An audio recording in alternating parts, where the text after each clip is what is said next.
Zandary telo miampy manamboninahitra roa no nandraisany komandiny Zandarmariam-pirenena fepetra no izy ireo voatonontonona ao anatin'ny resaka fanaparam-pahefana sy ny hitrangana kolikoly. Namafisiny teo anivon'ny Zandarmariam-pirenena moa fa ireo rehetra tsy manaraka ny lalàna dia mendrika anio sasina.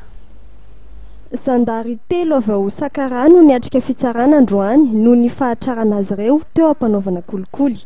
Manamboninahitra ambony iray avy amin'ny Zandarmariam-pirenena tao Toamasina ihany koa no atao fanadihadiana no izy voarorota amin'ny asa fanafiana tao an-toerana, ary manamboninahitra iray hafa avy amin'ny Zandarmariam-pirenena ihany koa no nandraisana fepetra amin'ny famotorana azy no izy voatonona ho mampiasa hira amin'ny fahefana pelantanany teo amin'ny fitaterana azo voamboana tany Miandrivazo.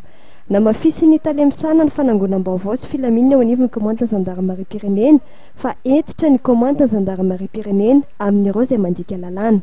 Izahay zany raha ohatra misy olona voaroy amin'ny zavatra dia izahay mihitsy no miteny hoe makanisa ianao ary ny polisy moa manao famotorana tosika amin'ny zavatra iny dia le olona zany manamboninahitra voatonona amin'ny zavatra iny zany dia efa nakany ny polisy efa navita ny famotorana efa ny tribunaly ny dossier d'ailleurs ny responsable amin'ny brigade criminelle voalohany brigade criminelle miaraka amintsika eto zareo zany manao famotorana. Iny moa tena message tiana apitaina amin'ny zavatra io, tena message tiana apitaina dia zao aty amin'ny gendarmerie zany tsy misy le resaka corporatisme ka hoe misy olona raha ohatra ka voaroy amin'ny zavatra izy tonga dia hiarika fotsiny amin'izao fahatany amin'ny zavatra ianenjena azy nefa tsy fantatra akory ny fahamarinana fa alao andeha famotorana. Zay zany tena message tiana apitaina.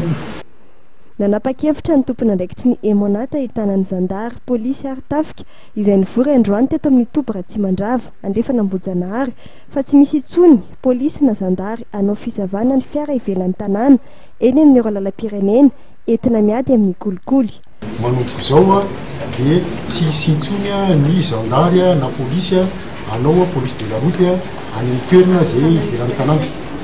Zay zany dia ny antony mahatonga zavatra zay dia voalohany indrindra ialana amin'ny mety hoe faux gendarme na faux policier manao an'le asa dia manao raquetage fotsiny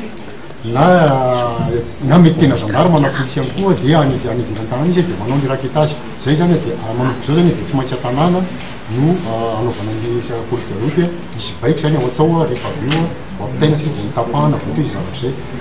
Makasika anay dia amin'ny tsy fandriam-pahalemana any amin'ny tapany Atsimonosy dia fantatra fa Zandary manao fizarana asa iray no namony ainy vokatra fifandonam-mpitandro filaminana tamin'ny dahalo tao Ambovombe ny 1 Aprily teo ary very tamin'izany ny basy iray. Any amin'ny distrika Manja ihany koa dia Zandary roa no namony ainy ny herinandro teo. Namafisina teto fa tsy ampy nisan'ny Zandary miasa eto Madagasikara. Antony nanosika ny tompona andraikitra ny Zandary hanao antsova amin'ny tompona andraikitra amin'ny ampitomboana nisan'ireo mpianatra ho Zandary raisina amin'ity taona ity Oronjato Service raha toa ka 100 monja zany tamin'ny taon-dasa.